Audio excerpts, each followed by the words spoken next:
seems like yesterday that Colorado was in Vegas to open the season. That's how it goes these days, especially when you're winning. And while it didn't start out that way for the Avalanche, the second half of the season has propelled them to their fourth consecutive 100-point campaign and 8th consecutive playoff appearance. After tonight, the climb for the cup begins.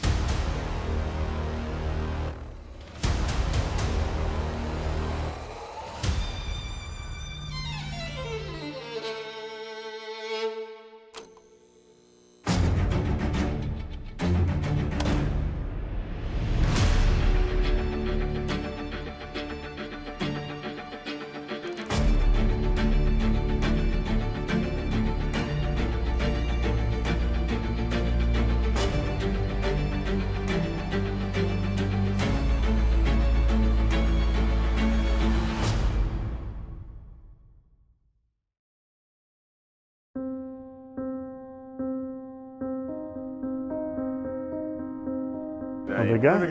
How are you? What's happening? Hey? Hey, it's Logan O'Connor here in Calgary, Alberta at our family shop, O'Connor's. My dad manages the store, whereas my grandfather founded it in 1958. I'm normally smooth. It's him, it's career, yeah.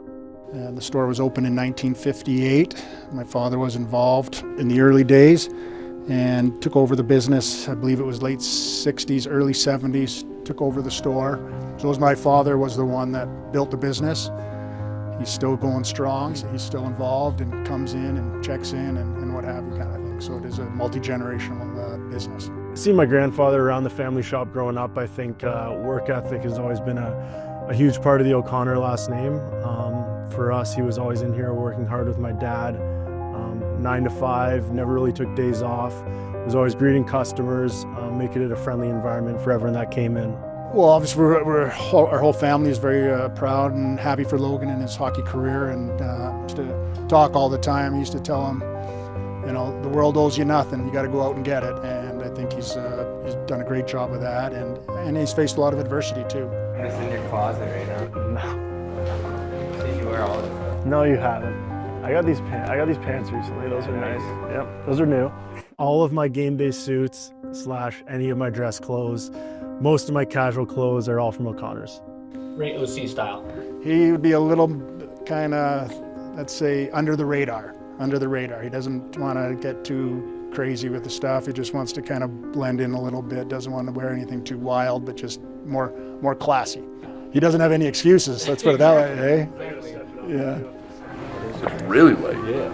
I don't feel like I'm wearing anything on top. Yeah. That is nice. Stop touching me. I gotta pay for that. We've sort of done this over the past couple of years. When we get time, guys will come in, check out the store. We're very proud of some of the collectibles in here as well. Just trying to help them out, guide them around some stuff, and if they like something, then willing to try it on and maybe get it. Pops has been your good luck charm, right? Yeah. You noticed the one game that he didn't show up? Yeah. Last game? Exactly, yeah. I think you better just take him on the road with you. I know. You know, people joke, I joke with people now, like I like to go watch practice kind of thing. I don't take any day for granted that he plays in the NHL, because I know how tough it is to play in the NHL. So when I go to Denver to watch him play, I like to go watch warm-ups, you know, because I like to see as much as him as I can possibly on the ice, because I know how special it is to play in the NHL, and there's nothing given kind of thing. You reap what you sow, and he's put in a lot of hard work over the years, and unfortunately he's had a successful NHL career so far. Hopefully he can continue to have a successful NHL career.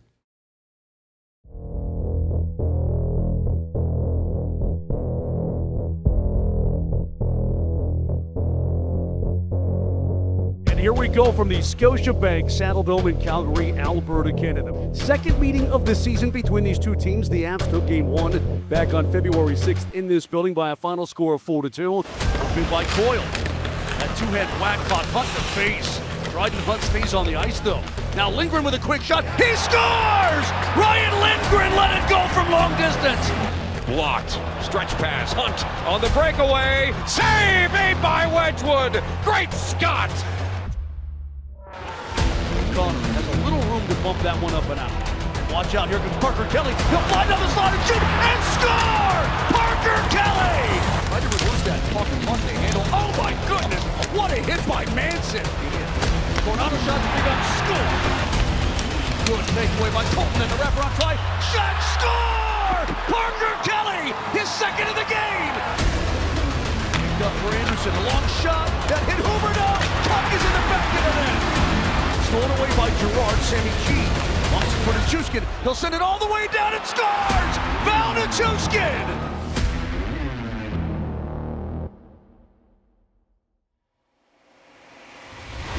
Well, during the regular season, there are some games that just mean more than others. While their point value remains the same, there's more to this game today. It's not just about the jockeying in the Central Division, although that does play a role in this story. It's about old friends that are now enemies. The eyes of the hockey world are all on Ball Arena today as the Dallas Stars fall into Denver to face the Colorado Avalanche.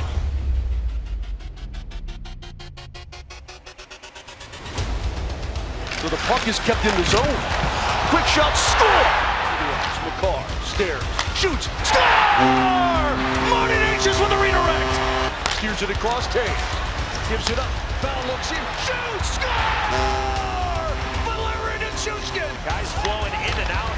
Eric Johnson. Score! Jonathan Drouin. There's a shot. Saved by Wedgewood. Another opportunity. Saved by Wedgewood. Another opportunity, and it's in. Wrapped up top, watch out, there's a shot, saved by Wedgewood, score! Pat Duchesne ties the game with 5:28 to go here in the third. Possession, 9/10 of the law in overtime. Now it's McKinnon. Through center ice, leaves it for McCarr. Cale picks his entry point, Cale down the slot, Cale shoots, and scores! Cale McCarr wins it in overtime! He does it all himself, and the Avs have beaten Dallas 4-3.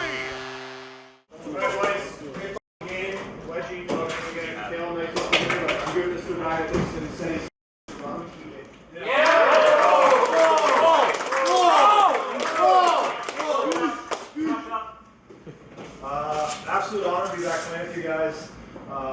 Real privilege, and whatever I can do for this team, I'm going to do it. And just unbelievable to be back in this room with you guys, and means a lot. Appreciate all the support, and let's keep it going.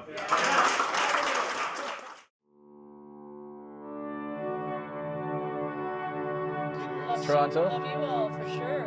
There's a crowd. Yeah. A little bit more time in Love person. you guys. Thanks for coming. Cheers. 5, or I think it was grade 5 at Morton Way. What? You used to write in your journal.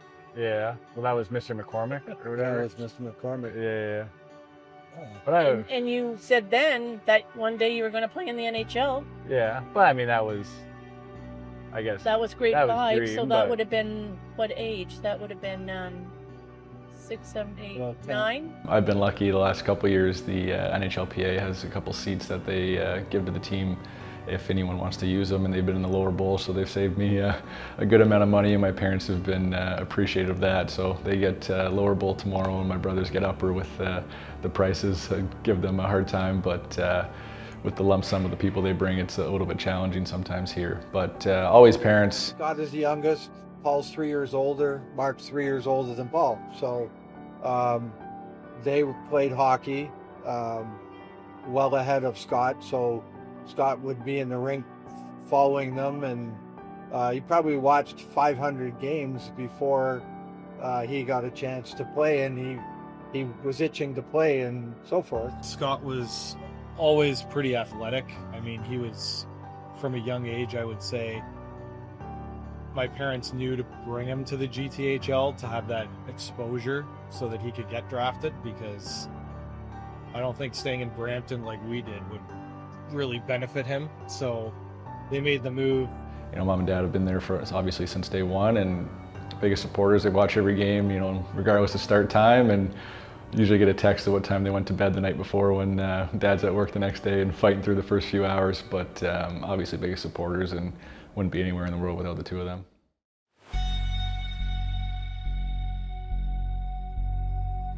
They're hunting down Tampa, they're hunting down Florida, trying to get the division lead, especially after the way the game went in our building. We know they're going to be prepared and ready for it, right? So we got to have everyone engaged and make sure we're physically and mentally into this thing. Do a man, throw it our line, and break through the drop of this puck, okay? Marner walking the blue line. Matthews down low, thrown in front, and it's deflected in. They score. It needs an awkward, weird, strange bounce, and that's exactly what they got. Nathan McKinnon, the dot McCarr hands it off for Nichushkin. He shoots and scores! All aboard! McKinnon, he'll dump it in. Wall slowed it up, and Nichushkin there first. Trying to get it for Natchez again. Right to the Leafs, who send it down ice. Kelly Sutherland, the referee, goodness gracious, lost an edge, and so Lorenz will bring it in short-handed, and he scores! What in the world was that? If the Avalanche didn't have any bad luck, they would have no luck at all.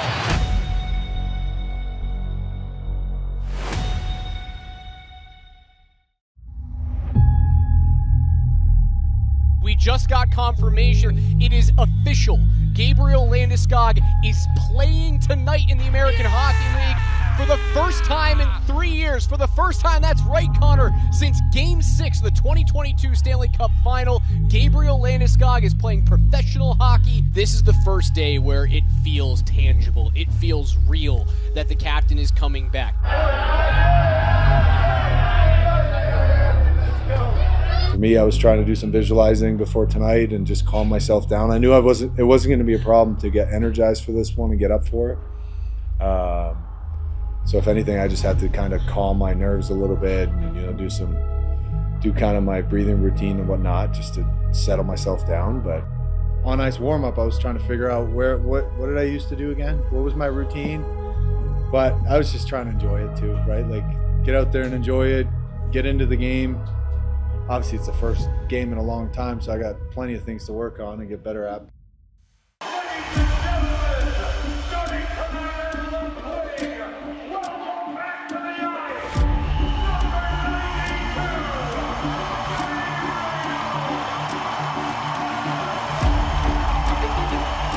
I was feeling good, so, and obviously it's the competitor in you comes out as soon as you put that jersey on, and you want to be a part of the game, you want to play, you want to make an impact. And I didn't know what the game was going to feel like, look like, structure, anything like that, but I thought it was really fun. I found myself getting a little frustrated on the bench just because I wasn't making the right plays or I wasn't skating or getting involved the way I wanted to, but also got to remember, it's the first one in a long time. So I think the drive to get better and my will to continue to improve game by game here is not going to stop. So fun to sit down and I got some other game tape to review now. First game tape to review in a long time. So I'll be excited to watch the fresh video.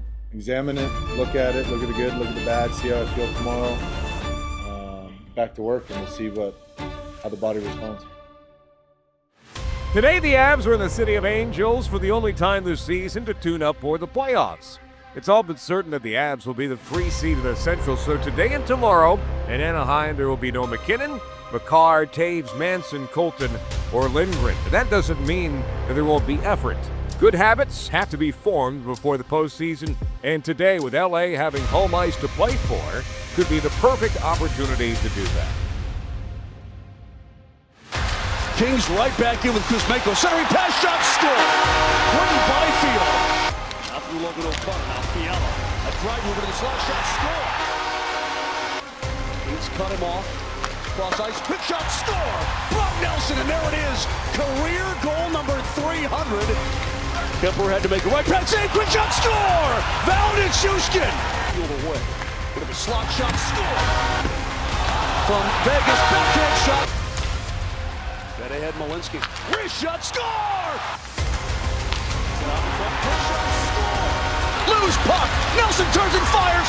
Score! Brock Nelson! His second of the game, career goal 301. Yeah, regardless of who was in the lineup tonight, I like the way we competed tonight. We played with good detail. We certainly made a handful of mistakes that we didn't like. But I think just like big picture, looking at the whole game, competitive detail. Did you watch the game in Loveland last night, and just what were your thoughts? Yeah, loved it. I watched the whole game. Yeah, we got together as a staff and had it on the TV. And I was excited for Landy. It looked like an amazing night from talking to everyone that was there last night. Great energy in the building.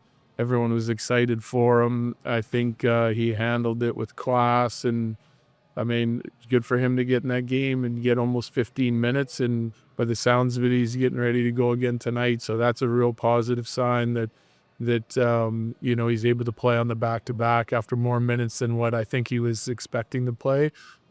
So, I mean, it's an inspiring story, and we're certainly excited for him in our room, and all the guys you can tell went up there last night.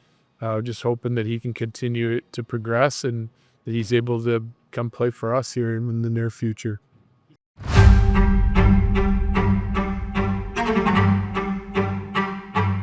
Yesterday there was a lot going on.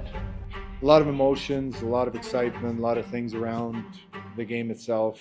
A lot of people here. It was hard to for me to focus on my game, and obviously it was the first in a long time, but I was excited to get back out here today and get another crack at it and make some adjustments to my game, and just a different feeling today of just being able to get into that flow state, I guess, and just stay in the moment, play, focus on what I have to do, and not too much on the outside.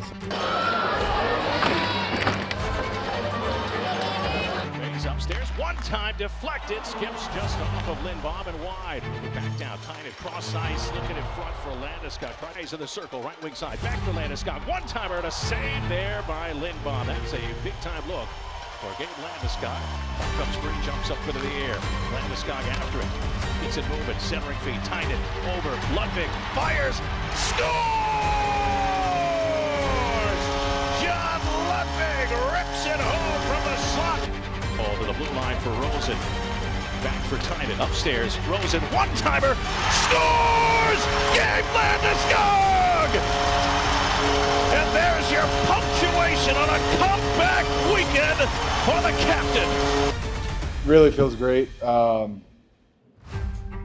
I think the most fun part isn't necessarily scoring a goal or getting on the score sheet. It's just being a part of that atmosphere and being a part of a tight hockey game, competitive, getting to compete again, and having the trust of the coach to put you back on the ice and just wanting to make a difference and feeling the crowd behind you. I mean, there's nothing like it. So I missed it, and tonight I got to take part in it again.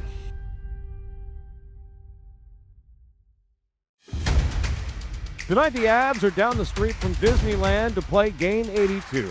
After tonight, the climb for the Cup begins. Around Wagner, far circle, he lets it go and he scores. Coils out of the box, but as that happens, the Ducks shoot and score. Now Marty Nature's far side circle, Nature's drop feed. Amat, backdoor, they score! Amat is going to get his first career NHL point. Inside the circle, Coyle. Walensky available, doesn't take the shot, now he does, lets it go, tip, they score! Logan O'Connor is going to pick it up, OC, leaves it for VC, swings it, they score! Oh, Coyle rules! One time to Wedgewood, he wins it, back for Eric Johnson, EJ with a wide open net, you betcha! Fly, Condor, fly! There's been a lot of discussion about coming up, the playoffs with Dallas. It's going to be a tough series. How do you feel you're prepared for that now after this couple of games? Well, we'll be ready. We've got a whole week off here to get prepared for Dallas. We know they're a very good team. Obviously, they're finishing top 3, I think, in the league, and they've been tough competition for us for the last few years. They got the better of us last year in the playoffs, but I think this is how you play. The series versus the Stars. A lot of people expect it to be the best series out of any series in the first round of the Stanley Cup playoffs. All eyes from the hockey world are going to be on the Avalanche and the Dallas Stars for a myriad of reasons. You have the tiny threads of stories, Duchesne, Rantanen, history. You think of back-to-back Western Conference final losses, even though that seems like ancient history now. I think for Avalanche fans and the Avalanche front office, it's time to turn the tide. So not only do you have the personal stories inside the series, possible return of your captain, you have two of the top 5 teams in the National Hockey League overall in a first-round matchup. I think it's the marquee series in the first round of the Stanley Cup playoffs.